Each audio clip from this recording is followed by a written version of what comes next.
know that you think you're the coolest one in town, but to me you'll be much cooler when you're 6 feet underground.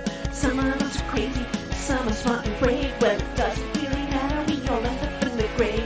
All my favorite people are dead. All my favorite people are dead. I said all my favorite people are dead. All my favorite people are dead. All my favorite people are dead. All my favorite people are dead. Okay. Well, hello, everybody. And welcome to Another fabulous episode of All My Favorite People Are Dead. Hi, breathers. I'm going to call them breathers. I think we should call our fans breathers. Well, that's a good idea. I mean, they are breathing. Yeah. Live and kicking. Right. We hope. Future corpses, perhaps. We're all future corpses. We are. You know, Yeah. everybody's aging. This is the oldest you will ever be in your life and the youngest you will ever be in your life at the same moment. Think of that. Oh, Right? Think about it. Today you are the oldest you've ever been, but yet, That's looking true. forward tomorrow, today you're a day younger. It's the youngest. my brain I think just I see the look on your face. I think she's looking at me like, what the hell? my brain Well, just that was spooky, what? but it is. But it is. And, Yes. and while we're still 6 feet above, Yeah. let's talk about those who are not. Oh, did I tell you? You might have. Tell me again, because I can't remember anything. Did I tell you that I saw a horse and a carriage through the streets of Poughkeepsie? Did I tell you this story? In the last 100 years? No, like the other day. Oh, Okay. I didn't tell you this. Oh, Okay, wait. Okay, so I was Why? driving to work, right? In a car? In or my in car. a horse and No, carriage? in A my- horseless in my- carriage. I was in my car. In your car. I pulled up to a stoplight, right? Okay. And I'm looking up the street on the other end, and suddenly there's this. I'm seeing a white horse fucking bobbing down the street. I'm like, Lay What off the- Shannon, lay off the I'm like, drugs. what? And it had like a headpiece and everything. The and white I'm like, horse had a yeah. headpiece? And I'm like, what the f? And then as it's coming down, there's a guy behind it with a top hat. That matches the horse's head? Yeah, I'm like, They got what lost? the? I'm like, look, I know I do history all day, every day, but and what now the, you're hallucinating. what the actual fuck? See, I'm like, so now the work you do is actually appearing in So, front of you, and that's a cause as for it came concern. closer, Are there any doctors listening no, in the house? there was a whole freaking Cavalry? no, like this whole carriage, like it was a hearse. It was a 19th century, beautifully carved white hearse, white horse, white dude, and a modern casket in it, and this whole line of traffic. And I'm Did like, we ever find out what this was? so this is one of the great things about being being a yeah. being friends with a director of a cemetery. How many people can say that? So I call my buddy Brian, and I'm like, Brian, are you guys expecting a freaking horse and carriage with a casket? He's like, oh yeah, where are they? Seriously? Yes. And I'm like, where? Well, they're passing Eastman Park, and then I hear him go, oh, hey guys, it's Shannon. They're passing Eastman They've Park. been spotted, They'll but- be here soon. And I was like, dude. Okay, what's the what, story? What is this? He's like, oh yeah, Rhodes Funeral Homes. Sometimes they get a. He's like, is it the black one or the white one? I'm Oh like, my gosh. I'm like, you could choose. You could choose. So wait, anybody can go out this way? Yeah, you well, can I have mean, a horse and carriage? it's expensive as fuck, but yeah. Well, it's your last ride out. I mean, why not? So I was like, it's the white one. He's like, oh yeah, the white one's good, but the black one is sharp. And I was like, And they just take the body I was in like- a modern coffin. I was like, first of all, do the Rhodes family funeral home have a fucking stable in the back? And he's like, no, they hire this crew to come. I think he said like from Pennsylvania or something. And I was like, For this particular, they Yeah. don't do weddings. Like, is there like a Cinderella I think coach? They also they also offer like doves. Like they could release doves at a wedding. Yeah, so they do a little bit of both weddings and funerals, like both ends of the spectrum. Literally. So I was Literally. like, for So real. this is good to know. So you can rent out Yeah, this you stuff can rent for this funeral. beautifully carved 19th century Hearse, hearse With with horses. a guy and a horse and they'll take you to the cemetery.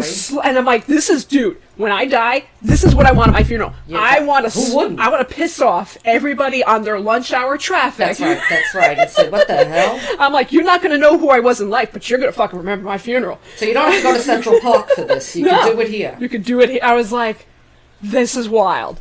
Absolutely wild. Who would have thought? But it's a modern coffin. It was, Inside. I think it was a modern coffin inside this. So they don't have like a haunted mansion hearse, one of those, with the crazy guy, Well, with the horse with the red eyes, because that's what really I would want. It didn't. No, the horse looked very healthy. But it was just like, wow. In like modern day, Poughkeepsie, and I'm just like, this is wild. Okay, so you're not on drugs. This I is was something not. other people have That's seen. why I called my friend Brian. I was like, Brian, dude, tell me that you're expecting a horse. And he's like, oh yeah. I don't know what's crazier, you seeing these things or you having friends that you can call I know. about these things. It was very helpful. Like, hey. Alrighty then. And he was like, guys, it's Shannon. They're by Eastman Park. They'll be here soon. That's not bizarre or anything. It was amazing. I I imagine. I'm sorry I missed it. Next time, let me know. I know. I told my mom, and I was like, "Did you snap a picture?" And I'm like, "I thought that." Well, first of all, I was driving, and secondly, I thought that would be rude because it is somebody's funeral. You're not allowed to take pictures at a funeral. I mean, Why not? Something like that, I would. I should have. I really. All right, should've, next time. But I was driving. Can we rent them out for my next Halloween party? I don't know. I'll have to ask Brian. Like, Brian, Can we give me just the number? Can we just have them go on my street for my next Halloween party? Yeah. And just go up and down the block. And Would you want the white one or the black one though? Oh, the black one. Only if he's got red eyes. Oh, but I don't. He doesn't have red eyes? No. The horse, not the driver. The horse is fine. The horse is fun. Unless we get him drunk, then he'll have red eyes. So this is something we have to work on to piss off my neighbors for my next party. Uh-huh. Because I thought of that. I thought maybe just renting a hearse from the local funeral home, leaving it on the lawn Oh my God. for a Halloween party. And my husband was like, okay, now you've gone too far. There is a guy in the area who has this pimped out hearse. Seriously? Yeah. If you, he's at all the big car shows in the area, because I like to go to the car get shows. his card. And and he has this wild hearse. It's got skeletons in it, and it Can he just park on my driveway for the night of the party? Maybe or you drive up can and hire him. down, I don't or know. Give out candy. Dr. Cadaver, I think it says on the That's side of the hearse. right. Yeah. Do you think children know, if he's giving out candy and, trunk or treat? I know that's a big thing now with the pandemic. Trunk or treat. Maybe, the kids would and the parents would be like, you're so not going to that car. I think they would like it, because every time the car shows up at a car show, everybody crowds around it. Do you know I wanted to buy a hearse one year? No, all joking that aside. doesn't surprise me. Once again, I was talked out of it. I say, it's like a station wagon. Yeah. Look at all the room you have. Oh, absolutely. And I was going to call it Patty. Patty? Patty Hearse. You get it? This will make sense in a half hour. So I said, I'll get it. And, there's got to be a lot, you fumigate it or whatever it is you do. And look at all the room. It's bigger trunk space than a minivan or whatever, right? That's what I would do. And my mother, in all her infinite wisdom, goes, no, I'm only riding in a hearse once in my life. So I will not get in it. That doesn't count, because it's not your life. You're dead at that point. She ain't getting in it alive. And she's like, no, this isn't going to happen. I'm not getting in Patty wagon, Patty hearse.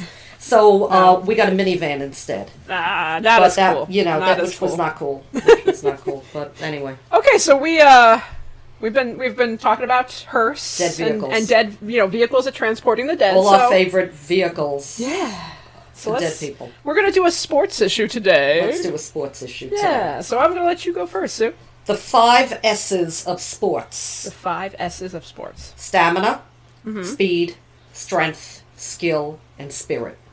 Okay. In this episode, I really need to focus What about steroids? Steroids. That's the 6th one. That's the 6th one. That's the 6th one, depending on the sport. That's very funny. This one, we're going to focus on spirit instead of steroids. Okay, good. I don't think they used them back then. No, good. So I want to talk about the Olympics. I want to talk about Munich. And I want to talk about the massacre, for those of you who don't know. The Munich massacre was a terrorist attack carried out during the 1972 Summer Olympics in Munich, West Germany. It was carried out by 8 members of the Palestinian militant organization, Black September, who infiltrated the Olympic Village. 11 members of the Israeli Olympic team were murdered. Oh, 11. 11 members of the team, including coaches. I'll get gosh. to that. Yeah. Okay. It was a big deal. I remember Mark Spitz. He was an American Jewish. They tried to get all the Jews out of there at that point. They got him out of there. It was a very scary thing. I don't remember watching it live, but I remember hearing about it as a kid, and the Olympics, right? Yeah. Freaking Olympics, unity. Yeah, okay. At that time, the Israeli Prime Minister was Golda Meir. They wanted to negotiate, and Golda Meir refused to negotiate with terrorists, and wanted to send a special ops team to free the athletes because they were taken hostage, right? They go in, they take them hostage. Okay. The Germans, however, insisted on taking responsibility for the rescue attempt. Okay? Okay. So at 4:30 in the morning on the 5th of September, the athletes were sleeping. 8 tracksuit-clad members of Black September scaled a 2-meter, which is like a 6.5-foot chain link fence. Easy for you to say. Once inside, the group used stolen keys to enter the apartments being used by the Israeli team. So I'm not going to go into all the horrific details, but they got into where the 300-pound wrestling guy was. Oh. And he opens the door, and he's like holding the door closed. And some of them got out, but they got in. They come in with bags. I guess nobody, they're wearing tracksuits. They got big sports bags. Nobody thought the security wasn't stellar. I guess not. There were hours of intense negotiations with the Palestinians. And they agreed, there's a plan, right? They come up with a plan where they're going to be taken by helicopter to the NATO Air Force Base at Firstfeld Brook, where they'd be given an airplane that would fly them and their hostages to Cairo. So this is a Black September? Is a PLO offshoot of terrorist people, the Palestinian Liberation Organization called Black September. So they broke in and they took these guys hostage? They started shooting one, they killed one, because some of them fought. Some of them got out, and they took 11 of them hostage. Okay. Okay, you with me on this? Yeah. So I'm just going to speed up all the gory details. They have them hostage, and now they're taking them to the airport. Now, Golda Meir, they had a plan, and when the Israelis have a plan, it usually gets done. But the Germans felt responsible because, here we go again, because let's see, the last time you played the Olympics was 33, and what's his face? Good old boy Adolf was in charge, getting his ass kicked by Jesse Owens, a black American guy. Right. So they're like, oh no, now here we go, and oh God, they took the Jews. Of all things, right? Yeah. We'll fix it, we'll make it okay, we'll save the day. Yeah, famous last words. Okay, so the Israelis were taken by bus to the helicopter, flown to the airfield, and in the course of the transfer, the Germans realized, there were 8 terrorists. We thought there were 5. My bad. And they realized they hadn't assigned or expected enough marksmen to carry out the plan to kill the terrorists at the airport. So how many marksmen did they got? Not 8. They didn't have 8. Oh, I thought we had 5. Apparently they had 5. All right. The helicopters land at the airbase around 10:30. The German sharpshooters attempted to kill the terrorists, and a bloody firefight ensued. Oh, dear. At 11 o'clock, the media was told, all the hostages are saved, and it was announced to the public, yay! No. After an hour later, the news broke out that one of the helicopters that was holding the Israelis was blown up by a terrorist grenade. Oh, Jesus.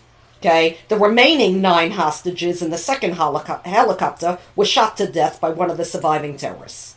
Oh my Okay, God. all 11 were murdered.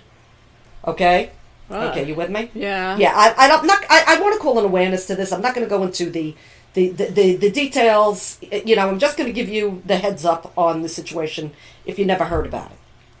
Okay, the head of Mossad, which is Israel's CIA, his name is Zvi Zamir. He had gone to Germany. But his recommendations for freeing the hostages were rejected. They didn't make a minimal effort to save lives. They didn't take a minimal risk to try to save people, neither theirs nor ours, he says, after returning to Israel. So they just, shoot first, ask questions later. Yeah, that's what it sounded like to me, too. 5 of the terrorists were killed, along with 1 policeman, and 3 were captured. The massacre of the 11 Israeli athletes wasn't considered, apparently, sufficiently serious enough to merit canceling or postponing the Olympics. But, however, competition was suspended for 34 hours. Oh, that's it. But that was it, yeah. Okay. But that, we'll fly the flags at half-mast. Oh, well. There's dead the show must go on. Well, there's dead everybody. And, okay. So at the initial break-in, Moshe Weinberg, who was a wrestling coach, and Yosef Romano were weightlifters. They were shot and killed by a grenade in the initial break-in. Then later on, there was a grenade on the eastern side of the helicopter. Tzvi Friedman, who was a weightlifter, David Berger, who was a weightlifter. He survived the grenade, but he died of smoke inhalation. Oy. Jakob Springer, a weightlifting judge. Eliezer Halfin was a wrestler. And then shot on the western side of the helicopter, Josef Gutfrund, who was a wrestling referee. Kahat Shore was a shooting coach. Ironic. Mark Slavin was a wrestler. Andre Spitzer was a fencing coach. And Amitzur Shapira was a track coach. Shot in the control tower was Anton, I'm going to mess this up, Fliegerbauer. He was a West German police officer. Okay. So he got killed also. So, they come in and they just, take hostages. They have rifles in the bags. I don't know. How many of these hostages were shot, you think, by friendly fire? None of friendly fire? Nothing. Yeah, No, there was no. So they were all for shot sure to death. Yeah, no, shot. There was No, but I mean, like, because you said it was a shooting match going on, right? Between the German police and the hostage. You think the German police shot the... No. The hostage shot everybody. They were being shot at by the Germans, the terrorists. Yeah. 5 out of 3 were killed, but one of them managed to shoot up the hostages. Okay. Yeah, no, it didn't work that way. They weren't on. What are you going to do? They did the best they could, yelling, look out, somebody see it, whatever. The women were housed somewhere else, the Israeli women. But my husband carries a big bag. He carries a hockey bag. I used to be the hockey mom. They got sticks. My son was goalie when you got these bags. They all like body bags. I've carried them. Okay, I'd carry, their bags. I guess that's what they had, but they had rifles. Yeah. But where was security? Look, I don't know anything about security, much less I'm not an Olympian. But I know people are walking around with big ass bags like that, right? There was no security. They come in the middle of the night. They break in. It was awful. It was botched. Yeah. Olympics are supposed to encourage sportsmanship. Sure. Not politics, not hatred. Okay. Your cat's my cat is chewing something on your mail. Please stop. Okay, come here, baby. She's eating. No mail. Liza. You've got mail. Come down here, girl. And she's gone. Okay. I mean, God forbid. What if it was different now? What if it was Russia and Ukraine? Right? What if it was Korea, South Korea, North? Right? What if it was something like that nowadays? I mean, does any of this have any place whatsoever? Think about the Olympics. Think about unity. Think about sportsmanship. Mm-hmm. How do they get in? How do they get away? How do I know it was the 70s. Okay, I know things are very different now. Sure, security was not its best back then. I completely understand that, but it boggles my mind that at the Olympics in 72 that something like this, based on pure anti-Semitism and hatred, could occur in Germany. Yeah. So, I guess the Germans, they were trying to, like I said, after what happened in the 33 Olympics, now they're like, uh-oh. Yeah. Uh-oh. They really fucked it up. It was pretty bad. It's a situation that when I talk to people, I say, you know about the 72 Munich Olympics? A lot of people go, no. Nope. Yeah, I didn't know. Yeah, a lot of people don't. And that I don't get. Of course, it is before my time, but and I'm not. Well, even still, but I know what happened at the 33 Olympics. That was before my time too. It's. But I'm surprised that when people, especially people who are quote unquote sportsy or who follow the Olympics or whatever, don't know certain major events. Yeah. Like Jesse Owens or like what happened in Munich. That we all know Michael Phelps or some great people, and that's great and that's noteworthy too. But you need to know of these horrific accidents, incidents that have happened as well. Yeah. So I'm going to get off my soapbox now, but that's I've been watching the Olympics since forever. So that's probably the reason why I don't know anything about the 72 Munich. I don't care. I don't really give a shit about the Olympics. Okay. I never. Okay, and that's fair, and I get that. Yeah. It's like, okay, yep, you're all talented, you're all muscular and fit and so forth. I'm not. Okay. Do you watch the Super Bowl? I do watch it. I like football. I'm not going to lie. I like football. So I will happily watch the Super Bowl. Okay, you could talk to me about the Super Bowl till the cows come home. And you won't know. I've never watched it. I'm not into football. I'm not into the Super Bowl. Right. What I do is like the day after, I Google the commercials. Mm-hmm. Or sometimes the halftime show, depending on who's in it. Yeah. But I do not watch it. I do not bet on it. And I get the same reaction. People are like, oh, Super Bowl. I'm like, oh. These are the same people who go to me, oh, you don't have a Christmas tree? No, neither one. I guess I'm un-American. I don't do either one. I'm a communist, apparently. Because I don't have a tree and I don't watch the Super Bowl. So I'm not into any of them, but I grew up watching the Olympics, gymnastics, and the Miracle on Ice with the hockey, things that Well, you interest guys me. like hockey, so that makes sense. Just a little bit, It's a yeah. hockey Yeah, household, just a little bit. Are you sure yeah. you're not Canadian? I think my husband might be. We Yeah, have to okay. do 21 in May to see where he comes from. I have a cat named Lindy because that's for Eric Lindros. Okay. So put it that way. Okay. Please tell me you know who Eric Lindros is. I assume it's a hockey player. There you go. Okay. She got context clues. the context, yeah, it's all about the context. We got Lindy on August 8th, and Eric Lindros' number was 88. And There you my husband go. goes, he shall therefore now be known as Lindy. You know what that is over there, over your right shoulder? Yes. Okay, that is an imitation Stanley Cup Yes. holding hockey pucks. That's also a popcorn machine Nice. that I bought and engraved one year. Nice. So he has his own Stanley Cup. I love it. This is what we do. I love it. Yeah. So but even me with gymnastics or other things, I'm a fan of the Olympics. Even when they don't make sense, like the Jamaican, bobsled. I'm like, really? There's snow in Jamaica? Certain things make no sense to Yeah. me. But I will watch, Yeah. to an extent, or I'll tape it and watch it in my time. Yeah. But not the Super Bowl. But the Olympics, which are supposed to be the best of the best. Mm-hmm. That represent your country. When your country wins, they play your national anthem. Oh, They sure. fly your flag. Yes. Unity, sportsmanship. To know that something like this went on is deeply, deeply disturbing. Yeah, for sure. So I wanted the story out there for those. Another like when we did the triangle, another mass bunch of Yeah, there's a lot of not dead people in individual. this A lot. one again. This was 11 dead people. Yeah. So Yeah.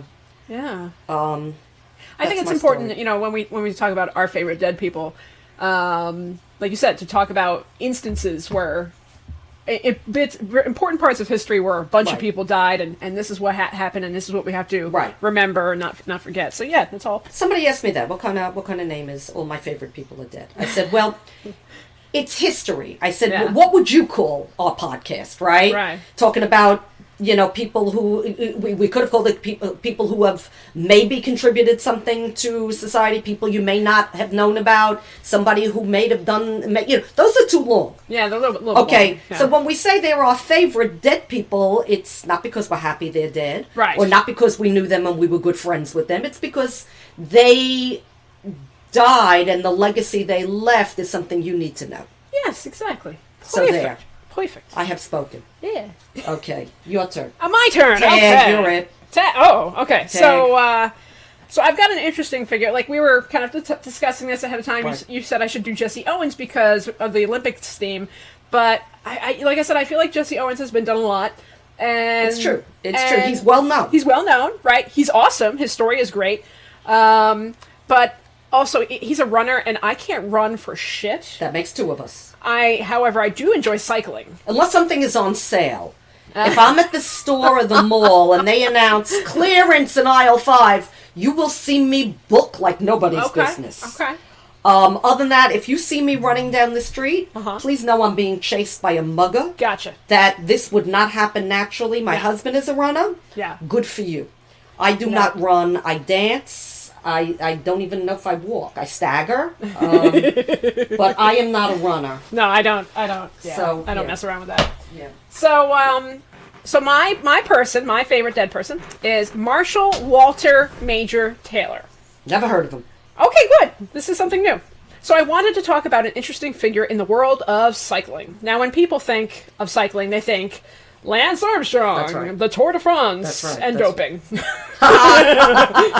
Lots of doping. But I wanted to Like the take us back in time and talk about the first great African-American cyclist. He was strong, he was fast, and famous for his polite demeanor, even when he had to face racist assholes who tried to stand in his way pretty much around every corner. Like Jesse Owens. Exactly. And Jackie Robinson, yeah. Cycling was the easy part for him. That was easy. Oh. That was like breathing. Once again, it not was me. remaining calm in the face of bigotry and constant prejudice environments that took real strength. Wow. Right? All right, so... Stronger body, stronger mind. Yeah, exactly. Wow. So, Marshall Walter Taylor was born in Indianapolis, Indiana, on November 26, 1878. Okay. He went by the nickname Major. His father was a Civil War veteran, and his mom was a very busy mom. Major was just one of 8 children. His father worked as a coachman for a wealthy family named the Southards. Did he drive the coach that you saw going down the street? Oh, you know, Could be. You never know. I didn't stop to ask You the never guy. know. So anyway, so they're working for the Southards family, and Major became very close with the family's son, Daniel. So, so much so that he actually ended up living with the family kind of part of the time. Okay. So he's living with this millionaire family when he's 8 years old. Oh, that must be nice. Hanging out, I know, right? Hanging out with his friend Daniel. He remembered playing with all the rich white kids in the neighborhood and beating them at every sport. Like, just everything. He recalled that the only thing that he couldn't seem to win at was, quote, the monster prejudiced. Because when he and his friends went down to the YMCA, he wasn't allowed to work out in the main gym with the rest white of the kids. people. Yeah, he wasn't allowed to. There you go. Yeah. Which is absolutely fucked up. You think? Yeah, because most YMCA's were interracial. Not But them. for some reason, this No? one. Well, throughout the country, it was kind of a mixed bag. But this one particularly did not allow black kids to work out in the gymnasium. Jeez. So it was during this time with the Southards family that he became interested in bicycles because his friend Daniel asked his rich parents to buy Major a bike. So That's a good friend. that right? Not a bad place to grow up. Okay.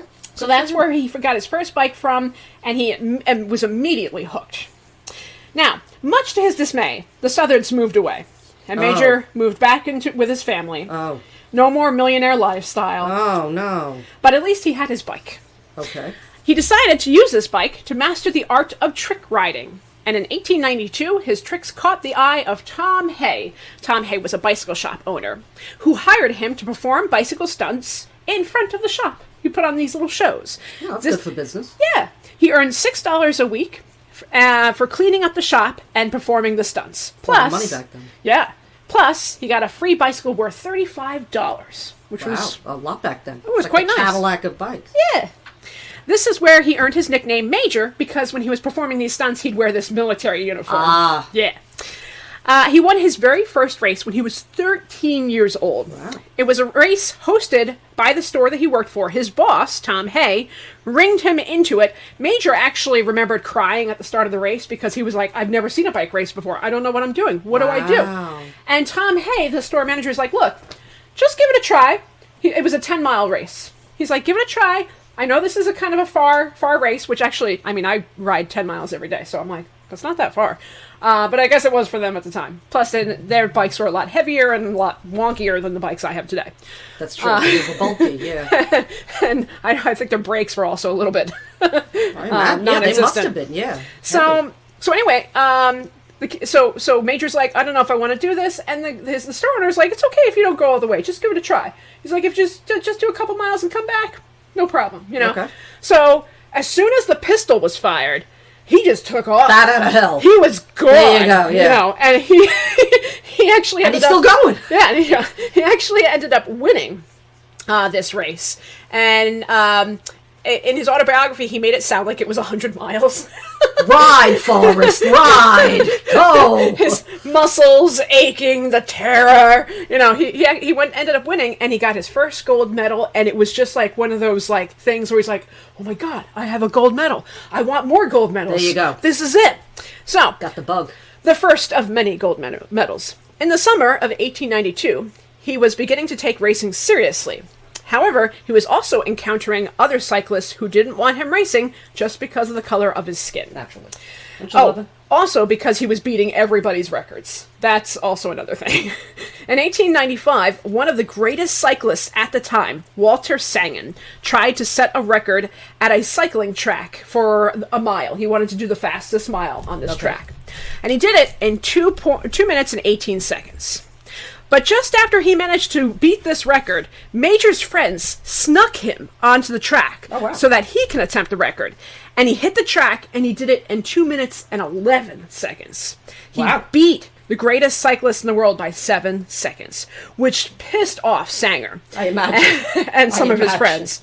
As Major walked towards the locker room, he heard several threatening and racist remarks made at him by a bunch of assholes. Yeah. He was then banned from that cycling track. Why? In Wait, why? Indianapolis. Because he won? because he showed everybody because he's good. Because he's good and he's black. Oh, yeah. Natural. Okay, there you go. So I mean, why is this not a movie yet? This sounds like a freaking movie. Why have I never heard of this? I know, right? It's an amazing story. Okay, so. It seems like in some cases, white cyclists were actually boycotting a race if they knew that he was signing up for it. Wow. Yeah. In some races, he was actually entered secretly and would pop in after the starting pistol was fired and join the race that way. So that he would actually get in behind the... Yeah, I know. I'll show you. In a major 75-mile race, he had to sneak into it in order to compete. Major finished first. But the racism that he faced only got worse. Oh. In one race, a spectator threw a large bucket of ice at his head, causing him to crash and come in second place. He still managed to come in second place after that. Geez. At the end of another race, an angry writer named W.E.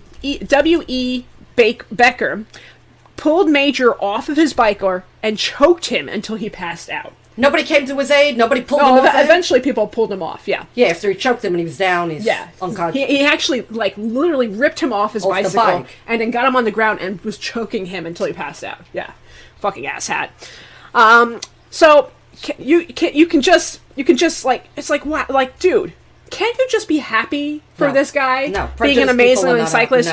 You decided you have to drop the N-word a bunch of times while you're trying to kill a guy. You're like, fuck you, W.E. Becker, whoever the fuck you are. Can't just, like they used to do with Jackie Rob Wright, taunt or yell or throw fruit, but to physically harm this guy. Yeah. As he merged from amateur to professional racing, he was generally always placing... Your cat is eating the mail. You've got tail. Liza, you gotta go, baby. You gotta go. Out you go. Out you go. I would close the door to this room, but we took it off the hinges. There was no door. I think it's time to put it back. Bye-bye. All right, where was I? Okay, so as he merged from amateur to professional racing... Let's try that again. Cycle. As he merged from amateur to professional racing, he was generally always placing in the top finishing of the races. Like, he was always, in, the top 3 for the most part. Because he's good. Yeah. His first professional race, actually, was the infamous 6-day race, which was held at Madison Square Garden. Oh. So, did you know that Madison Square Garden was originally a velodrome? Do you know what a velodrome is? No and no. Okay, a velodrome is actually an indoor wooden bicycle track. Oh. So, No. Indoor bicycle racing was the popular sport long before basketball, football, anything like that. So it was an indoor track, like you have at the gym, but for bicycles. And it was a huge, huge track that was kind of slanted. You can go on YouTube, find videos of this. I mean, it's just wild. Yeah. And that's how MSG started. Madison Square Garden was built to be a velodrome. Yeah. Oh. Yeah. The 6-day race, you pretty much had to stay on your bike all day, every day, for 6 days. What about this was the race? Food, sleep, bathroom? I mean, you could take a break if you wanted to, but you had to keep in mind what were the other cyclists doing. Who else? 6 days? 6 fucking days. Yeah. 9 times out of 10, the race would start off with maybe 30 riders and would be everybody, half of them would drop out. Over half of them would drop out by the end. I would have lasted an hour. Yeah, no, seriously. That's it for me. I need coffee. I'm done. On top of that, these guys were clocking in at 40 miles an hour. That was faster than any automobiles in the 1890s, right? That's true. They were going so fast in these circles around. Wow. I mean, you would get fucking dizzy after a while. These were huge, huge events. 6 days. Yeah. Mm-hmm. So he enters this race. Biking all day, every day, clocking in at 40 miles an hour. He was 18 years old. At one point, he begged his manager to let him rest. And he took a short nap, ate some food, and then as he was coming back onto the track, his trainer handed him a glass of water and dumped some powder into it. And he said, "Here, drink this." Uh-oh. Now, you roofied him or something? Major claimed that it was just bicarbonate of soda. Yeah, I bet. But I'm like, dude, they fucking gave you speed. They gave him the steroids or something. I don't know what they did to him. They drugged you up, buddy. Cocaine. Here you go. Yeah, cocaine in some water. Have fun. Yeah, I bet. Whatever it was, it worked. I bet because he rode for the next 18 hours straight. I imagine. He did over 1,700 miles in 6 days, but he ended up coming in 8th place. Yeah, it was. Oh my gosh. Yeah. Like there were 7 more people that Yeah. were there? Wow. So, I mean, just. I wouldn't even want to sit there wild. and watch for 6 days. No, I know. Like, people were going in and out, you know. They'd have, like, there would be people in the center of the track just hanging out, taking placing bets. Like, I think it was, like, what was it, Al Capone would go to these things and place Yeah, just bets? hang out. Yeah. But for 6 days. 6 fucking days. There like, you go. He'll get tired. Whoa. You know, whoa. I think the most that I've been in the saddle of my bike, you know, has been, like, maybe, like, 20 miles. And at the end, I was like, oh, why? Not me. Okay, now one of the issues he had in the racing circuit was that a lot of the southern races simply wouldn't let him enter. They're like, no, you're not, there's no way. There you go. But he said that he had similar problems in the north, too. There were plenty of people who were like, no, you're not racing here. Wow. That's a bit disappointing. Yeah, even in he was quite surprised that even in the Boston area, they're like, no, we don't Really? we don't need your kind. Oh, there you go. Racing here. Wow. He said that sometimes he lived in great fear of being harmed by other cyclists who would sometimes gang up on him and toss him from his bike mid-race. Yeah. Aww. You could be hurt. Killed? Seriously, yeah. Killed in some of these Is situations. that security or anything? Or, Yeah. you know... No. So if a cyclist pulls another cyclist, or bad conduct, bad sportsmanship, You know, 5 for fighting, something? Yeah, They just let it go? In some cases, if a judge or referee spotted it, you know, that cyclist would be banned or fined or whatever. But yeah, no, you could die. You could Just die pull from you that off and shit. kill you, and well. And he remained quiet and composed about all of this. You know, I think he had said in his autobiography that the only thing that really made him angry was that one newspaper was saying that he was stuck up and full of himself, and he's like, no, I'm not. Come on. At one point, Major was trying to enter a race in Savannah, Georgia. But when he got into town, he received a letter, a typed-out letter that read, this is what the letter actually said, quote, Mr. Taylor, if you do not leave here before 48 hours, you will be sorry. We mean business. Clear out if you value your life. Signed, White Riders. That's not like a death threat or anything, Like, right? what That's the okay. fuck? That's okay. The letter concluded with a very poor attempt on the part of the writers to portray a skull and crossbones, which is messed up on all sorts He of couldn't bring levels. that to the police and go, death threat. I mean, it was all typed out. So they're like, well, we don't know who wrote this. Oh, okay. I have no idea. There you go. Yeah. Okay. Fucked well, up. sorry, you're on your own. Now, when it came to the 1898 racing season, he wanted to be the American champion. That was his goal. Major had a hard time because in order to become the American champion, you had to complete a lot of races and rack up points on these races. However, it's hard to rack up points in races when they won't let you fucking race because of the color of your skin. Yeah. Wow. Yeah. He also ran into problems where if he did manage to get into a race, local restaurants and hotels would not allow him to stay there. Put him up. Yeah. So he's like, I need a place to eat and sleep. What the fuck, you know? Sleep on your bike. He kept fighting along. To make matters worse, the League of American Wheelmen, which was the cycling association at the time, they actually would fine him For what? Being black? No, if he didn't show up to a race because he was afraid of death threats and stuff, they would fine him for not appearing at that race. So they wouldn't even, the whole organization wouldn't even help him either. Yeah. Everybody Wow. yeah. It's so fucked up. Yeah. Wow. There were times where he was fined like $500 because he couldn't make it to a race because of, death threats and shit.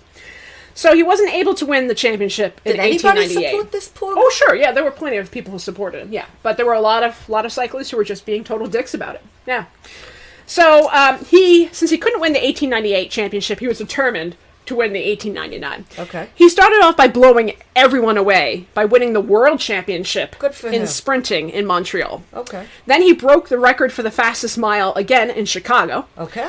Taylor was the second black athlete after Canadian boxer George Dixon of Boston to win a world championship in any sport. Wow. Yeah. In 1899 alone, he won 22 first-place finishes in major championship racing in U.S. Yeah. In 1902, he entered 57 races during the European tour, and he won 40 of them. 40 out of 57 races he won.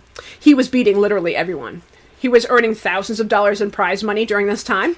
He also earned some interesting nicknames: the Black Streak, the Black Cyclone, and the Worcester Whirlwind, because he had moved to Worcester, Massachusetts, so that became his adopted hometown. Okay. In the early 1900s, he married a girl from Hudson, New York, named Daisy Victoria Morse, and they had a daughter together. He continued racing professionally and continued dealing with nasty racists until his retirement from cycling in 1910. He was 32 years old and had made somewhere between $75,000 and $100,000 during the course of his cycling career, which is, that's a couple $1 million in today's money. Yeah, he was doing good. Okay. Sadly, he did not invest wisely. Here it comes. So he made some very poor financial decisions later in life, and he pretty much lived in a state of poverty in his later years. What a shame. Sadly, Yeah. He wrote an autobiography, which I read. It was very interesting. But he self-published it, so that also kind of cut into his finances.